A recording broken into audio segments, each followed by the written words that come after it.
Oi pessoal, aqui estamos mais uma vez no canal Mediunidade Online para a gente conversar um pouco a respeito desse assunto tão instigante que é a mediunidade.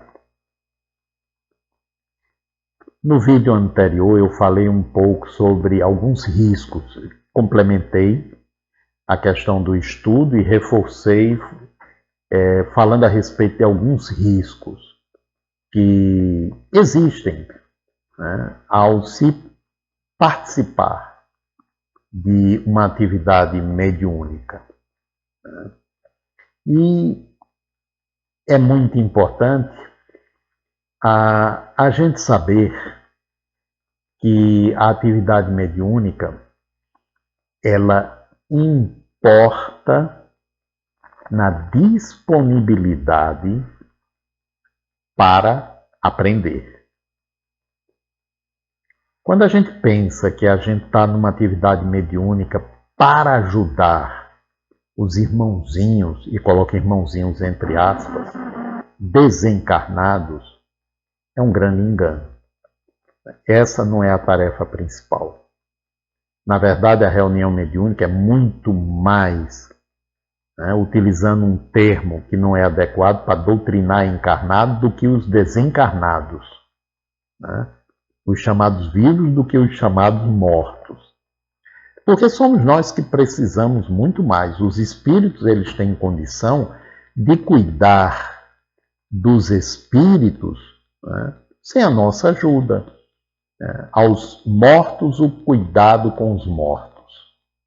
A gente sabe que morto é um termo puramente humano, né, que na verdade o morto ele está muito mais vivo, livre, do que o vivo, encarcerado numa experiência carnal temporária.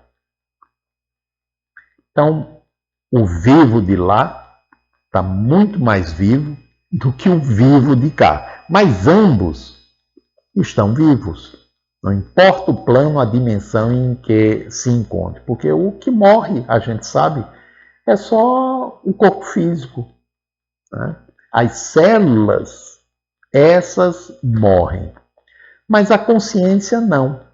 A consciência permanece porque ela é perene. Ela já existia antes e continuará existindo depois da transição da morte. Quanta gente eu já vi falecer e que essas pessoas diziam: ah, está aqui fulano, está aqui cicrano. E não era alucinação. Isso é tomada conta de alucinação, mas na maioria das vezes a pessoa realmente está vendo aqueles que virão recebê-los. Porque muitos, alguns pelo menos, são recebidos pelos familiares, por amigos. Outros não, né? São recebidos por personalidades não muito agradáveis, porque isso depende da vida que foi vivida aqui. André Luiz, no livro Obreiros da Vida Eterna, ele cita 3 casos de desencarnação. Então, um deles é de uma pessoa que foi dependente de álcool. Estava morrendo por conta do abuso de bebida alcoólica. E lá ele estava no leito, muito doente, moribundo, e na janela 3, 4 espíritos semi-alcoolizados dizendo: e aí fulano, vem ou não vem? Vem para cá, né? Ou seja, eles queriam continuar se divertindo e aquele era um companheiro de diversão, com o qual e através do qual bebiam e bebiam bastante, né? Você não pense que quem é dependente físico, depois da morte, deixa de ser dependente, seja lá do que for. A dependência, ela continua. No livro Voltar do Amanhã, se não me falha essa memória, é um opúsculo, ele é fino, do Dr. George Smith. Não sei nem se esse livro ainda é editado, porque eu comprei, tem uns, talvez, 40 anos, né? Voltar do Amanhã. Um médico americano, ele conta a sua história. E foi por conta das palestras dele que o Dr. Raymond Moody, um psiquiatra americano, resolveu começar a pesquisar as experiências de quase morte. O Raymond ainda era estudante de medicina, estava no 5º ano, quando, no auditório do hospital, ele escutou a palestra do Dr. George Smith falando sobre sua experiência de quase morte. Na época se chamava de morte clínica. E aí ele ficou tão interessado que começou a querer pesquisar.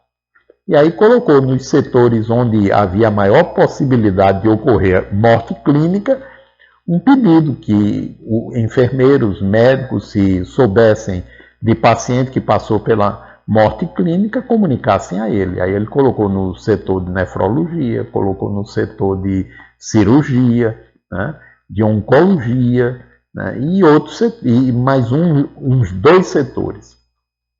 E aí começou a pesquisa dele.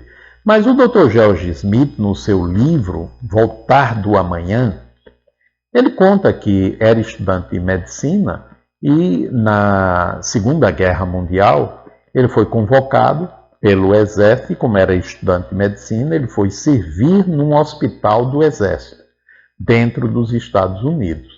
E era uma região muito fria, diferente de onde ele morava, era inverno, ele adoeceu, teve pneumonia dupla e faleceu, entre aspas. E aí o corpo foi levado para o necrotério.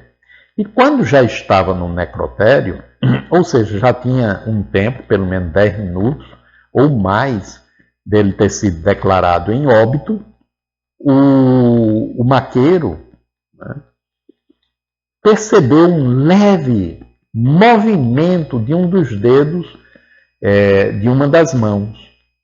E aí ele se assustou com aquilo, chamou o médico imediatamente. O médico veio, levou o corpo, né, para a sala de emergência e lá conseguiram reanimá-lo. Ele voltou. Acharam que ele iria ficar sequelado, porque passou muito tempo naquele estado, mas, para surpresa de todos, não ficou com nenhuma sequela. Ele se recuperou, continuou lá no hospital, e anos depois foi que ele resolveu falar sobre o que lhe aconteceu, o que ele viveu naquele tempo em que ele esteve declarado morto. E por que ele não falou antes? E aí ele conta no livro, porque ele achava que se ele falasse, talvez com razão, né, ele tenha pensado isso, iriam achar que ele era louco, que ele havia enlouquecido, né, porque a experiência era incomum, muito incomum. Então ele conta no livro que, à medida que ele foi sentindo as energias se esvaindo, o corpo morrendo, entre aspas, porque não é morte verdadeira, fica um estado subclínico, imperceptível de circulação, né, que permite a manutenção das células, dos neurônios, porque senão morre, né, de verdade. Morre, e depois da morte verdadeira não tem retorno. Tanto que quando o cérebro morre mesmo, o corpo pode até continuar vivo, mas a pessoa está em estado vegetativo, né? Não tem mais vida consciente ali. Não há, pelo menos, possibilidade de expressão da vida consciente, porque o cérebro foi destruído. Mas ele voltou, e aí ele conta que ele se viu saindo do corpo e se viu fora do corpo, pairando no ar, com o corpo exatamente do mesmo jeito que aquele que estava sobre o leito, inerte. Daí a pouco ele sentiu uma luz se formando, ele entrando naquela luz e sendo recebido por um ser luminoso que ele interpretou, ele era católico, como sendo Jesus Cristo. E aí ele vai contando, ele diz que Jesus o convida para uma breve excursão. E aí eles vão flutuando, passando pelos estados, sobrevoando as regiões né? De onde estavam, que era uma costa, a costa leste, até a costa oeste.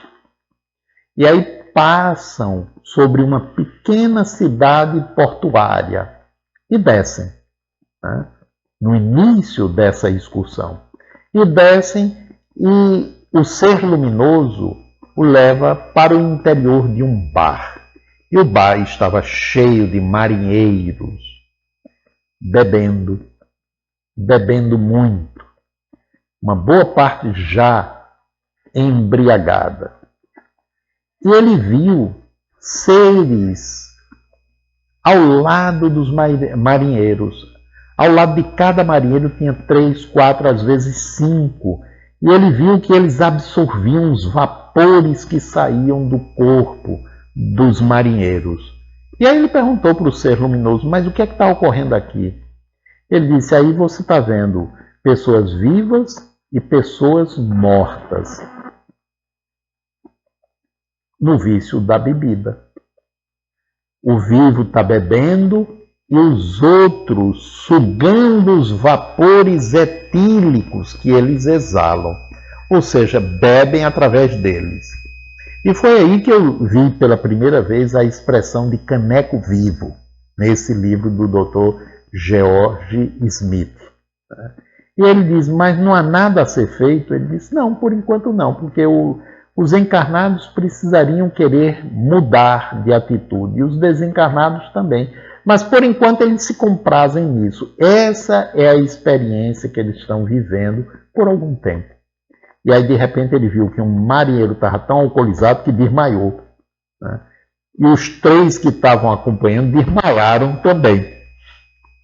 Desmaiou o encarnado e desmaiaram os desencarnados.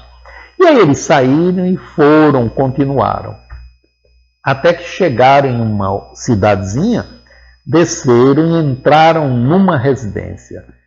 E dentro dessa residência, num quarto, sobre um leito, estava um senhor idoso, acamado, que não conseguia nem andar, nem falar.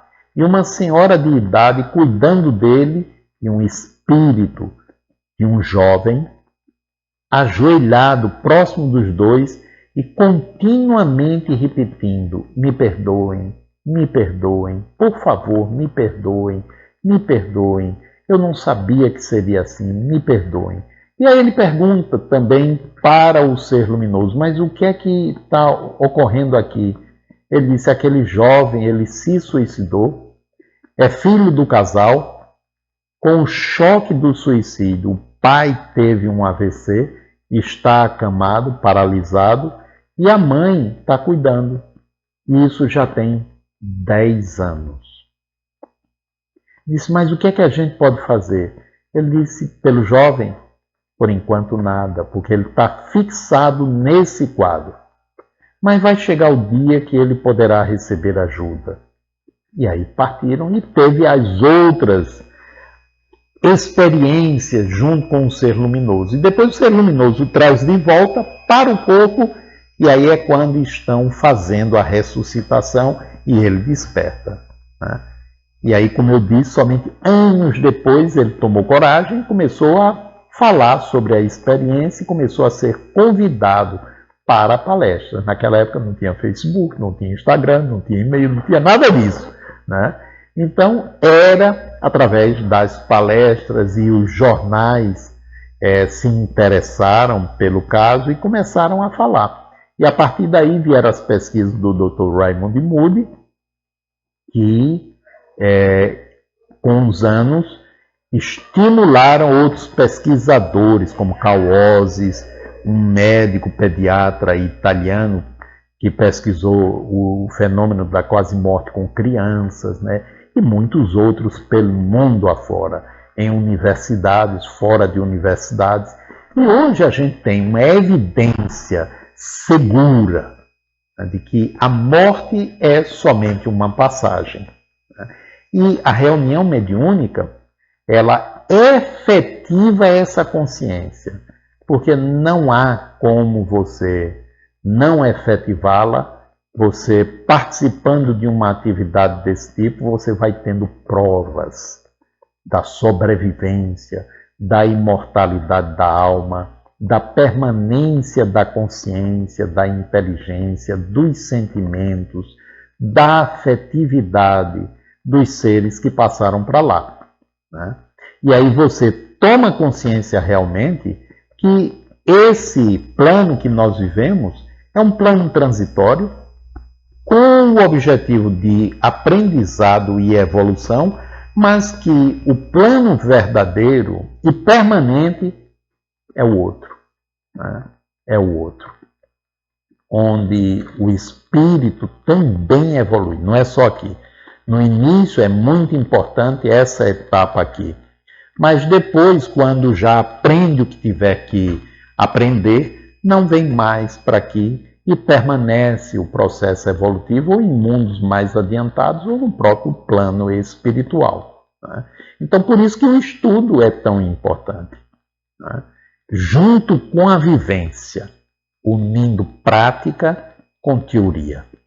Então, um grande abraço a todos, né? Aproveitem bastante das leituras dos livros que foram recomendados, né? E, né, um bom discernimento. Um abraço a todos.